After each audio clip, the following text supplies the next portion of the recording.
The Man in the Iron Mask, by Alexandre Dumas. Chapter 9. The Tempter. My prince, said Aramis, turning in the carriage towards his companion, weak creature as I am, so unpretending in genius, so low in the scale of intelligent beings, it has never yet happened to me to converse with a man without penetrating his thoughts through that living mask which has been thrown over our mind, in order to retain its expression. But tonight, in this darkness, in the reserve which you maintain, I can read nothing on your features, and something tells me that I shall have great difficulty in wresting from you a sincere declaration. I beseech you, then, not for love of me, for subjects should never weigh as anything in the balance which princes hold, but for love of yourself, to retain every syllable, every inflection which, under the present most grave circumstances, will all have a sense and value as important as any every uttered in the world. I listen, replied the young prince, decidedly, without either eagerly seeking or fearing anything you are about to say to me. And he buried himself still deeper in the thick cushions of the carriage, trying to deprive his companion not only of the sight of him, but even of the very idea of his presence. Black was the darkness which fell wide and dense from the summits of the intertwining trees. The carriage, covered in by this prodigious roof, would not have received a particle of light, not even if a ray could have struggled through the wreaths of mist that were already rising in the avenue. Monseigneur, resumed Aramis, you know the history of the government which today controls France.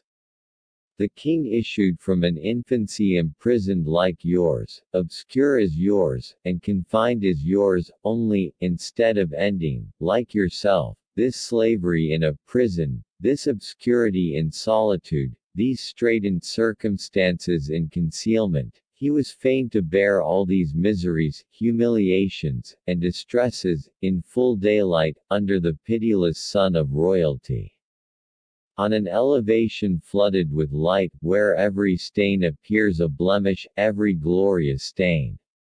The king has suffered, it rankles in his mind, and he will avenge himself. He will be a bad king. I say not that he will pour out his people's blood, like Louis XI. Or Charles IX, for he has no mortal injuries to avenge, but he will devour the means and substance of his people, for he has himself undergone wrongs in his own interest and money. In the first place, then, I acquit my conscience, when I consider openly the merits and the faults of this great prince, and if I condemn him, my conscience absolves me.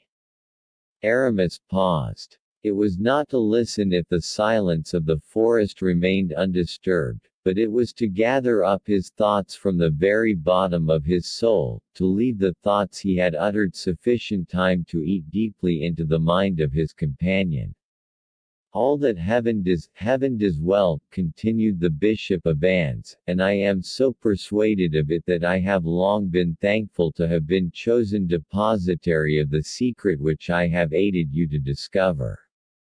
To a just providence was necessary an instrument, at once penetrating, persevering, and convinced, to accomplish a great work.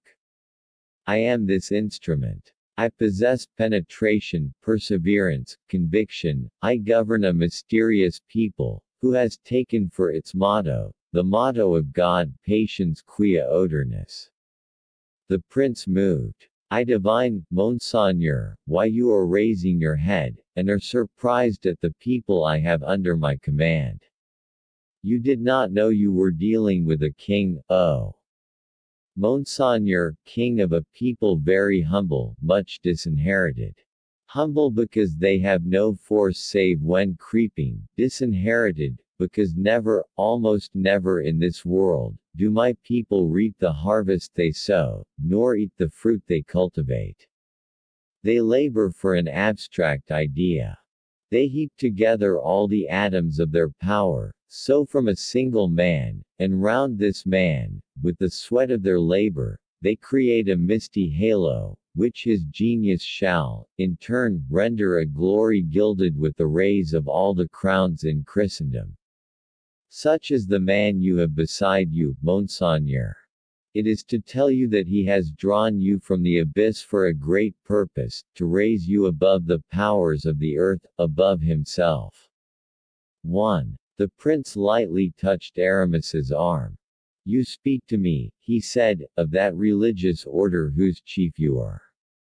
For me, the result of your words is, that the day you desire to hurl down the man you shall have raised, the event will be accomplished, and that you will keep under your hand your creation of yesterday. Undeceive yourself, Monseigneur, replied the bishop. I should not take the trouble to play this terrible game with your Royal Highness, if I had not a double interest in gaining it. The day you are elevated forever, you will overturn the footstool, as you rise, and will send it rolling so far, that not even the sight of it will ever again recall to you its right to simple gratitude. Oh, monsieur!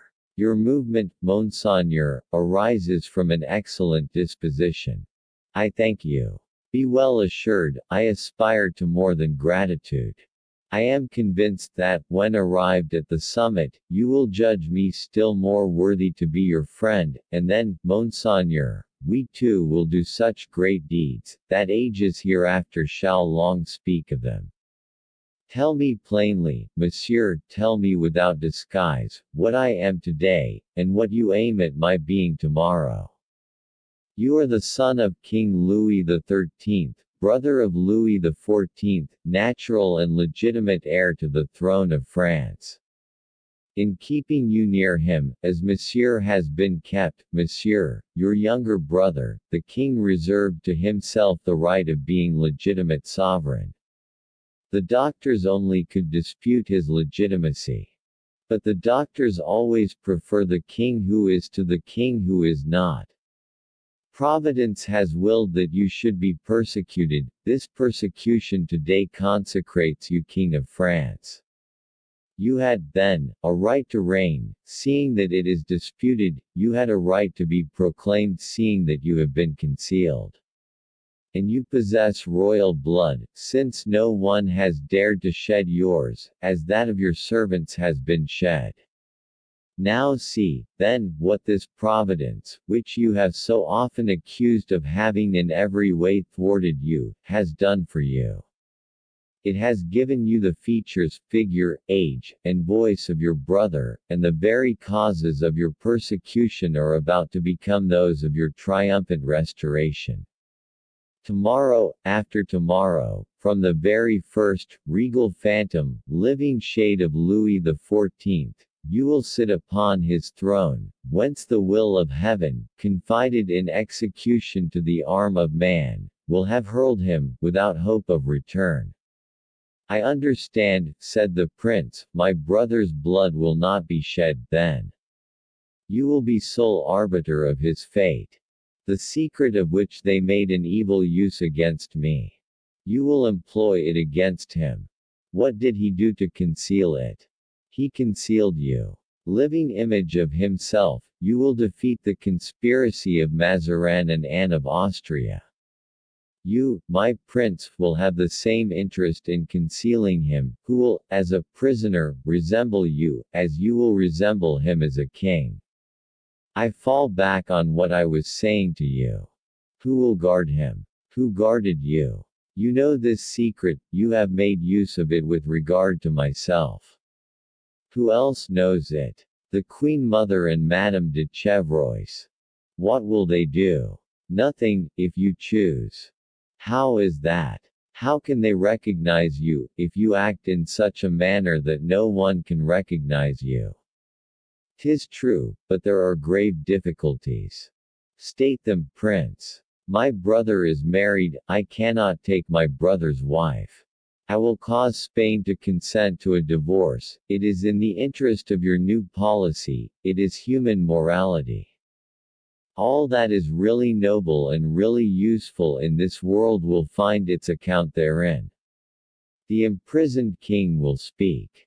To whom do you think he will speak? To the walls. You mean, by walls, the men in whom you put confidence. If need be, yes. And besides, your Royal Highness. Besides. I was going to say, that the designs of Providence do not stop on such a fair road. Every scheme of this caliber is completed by its results, like a geometrical calculation. The king, in prison, will not be for you the cause of embarrassment that you have been for the king enthroned. His soul is naturally proud and impatient, it is, moreover, disarmed and enfeebled, by being accustomed to honors, and by the license of supreme power. The same Providence which has willed that the concluding step in the geometrical calculation I have had the honor of describing to your Royal Highness should be your ascension to the throne, and the destruction of him who is hurtful to you, has also determined that the conquered one shall soon end both his own and your sufferings. Therefore, his soul and body have been adapted for but a brief agony. Put into prison as a private individual, left alone with your doubts, deprived of everything, you have exhibited the most sublime, enduring principle of life in withstanding all this.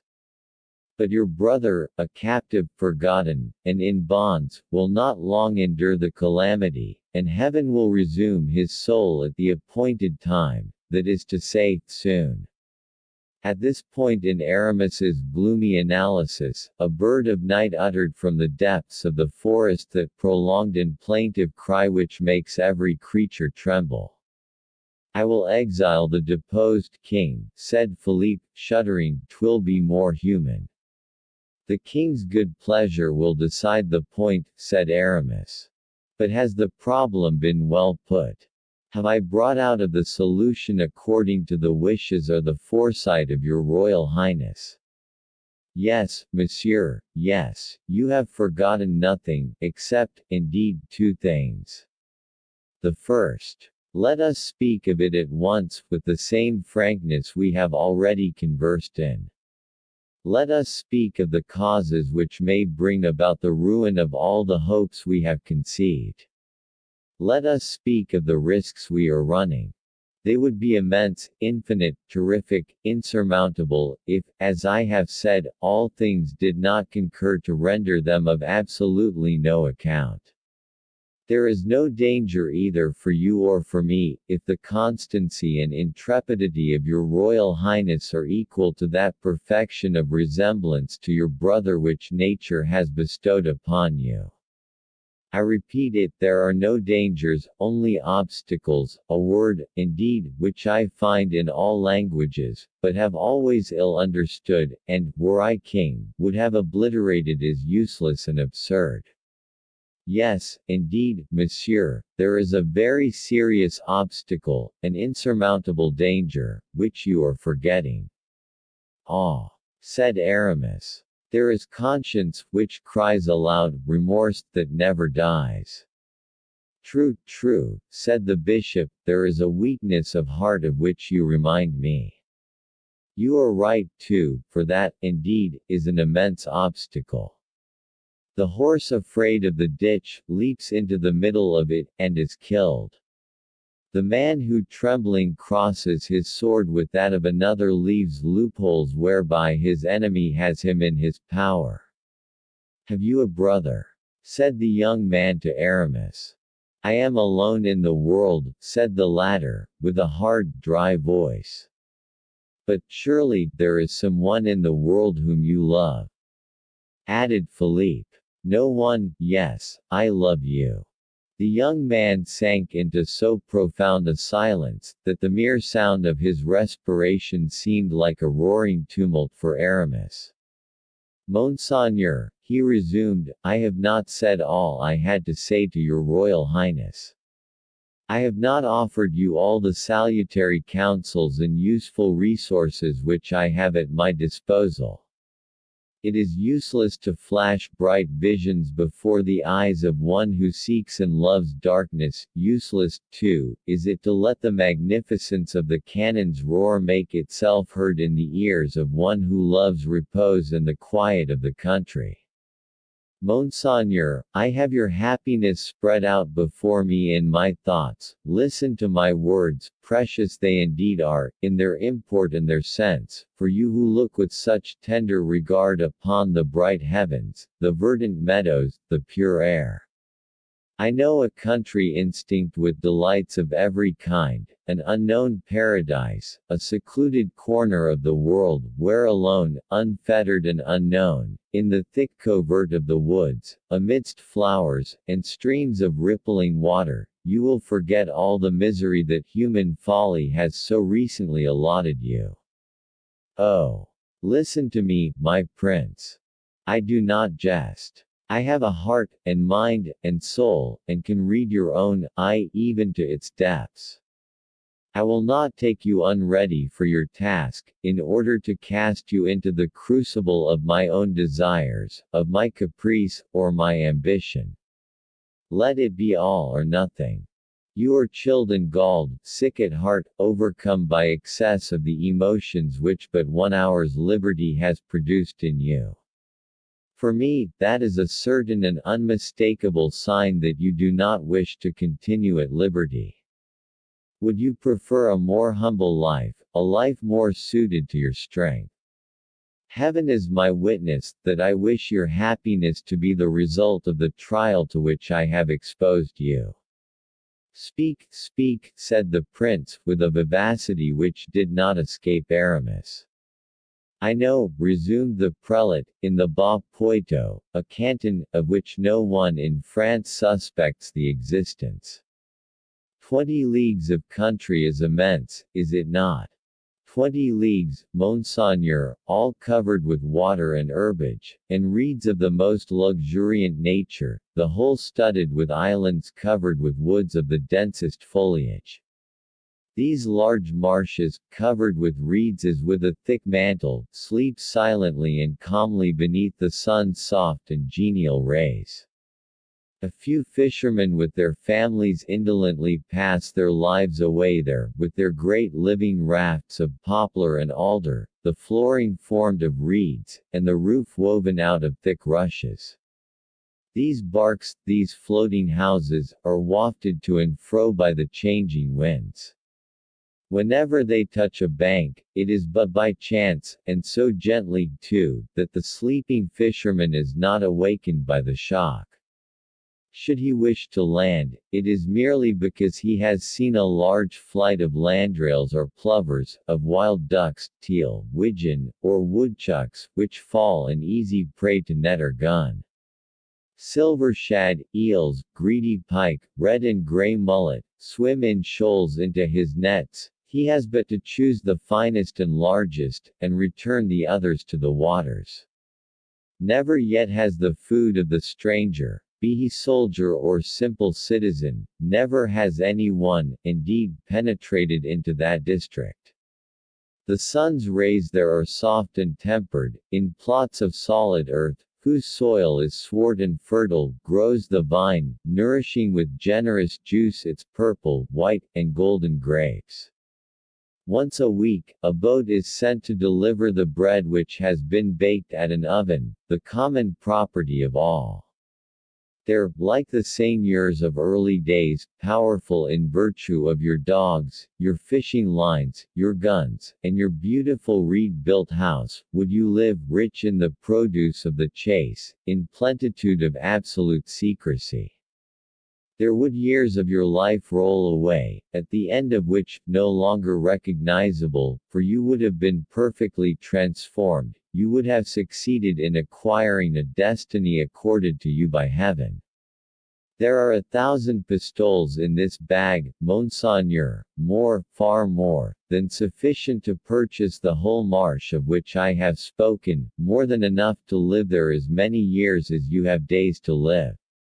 More than enough to constitute you the richest, the freest, and the happiest man in the country. Accept it, as I offer it you, sincerely, cheerfully. Forthwith, without a moment's pause, I will unharness 2 of my horses, which are attached to the carriage yonder, and they, accompanied by my servant, my deaf and dumb attendant, shall conduct you, traveling throughout the night, sleeping during the day, to the locality I have described. And I shall, at least, have the satisfaction of knowing that I have rendered to my prince the major service he himself preferred. I shall have made one human being happy, and heaven for that will hold me in better account than if I had made one man powerful. The former task is far more difficult.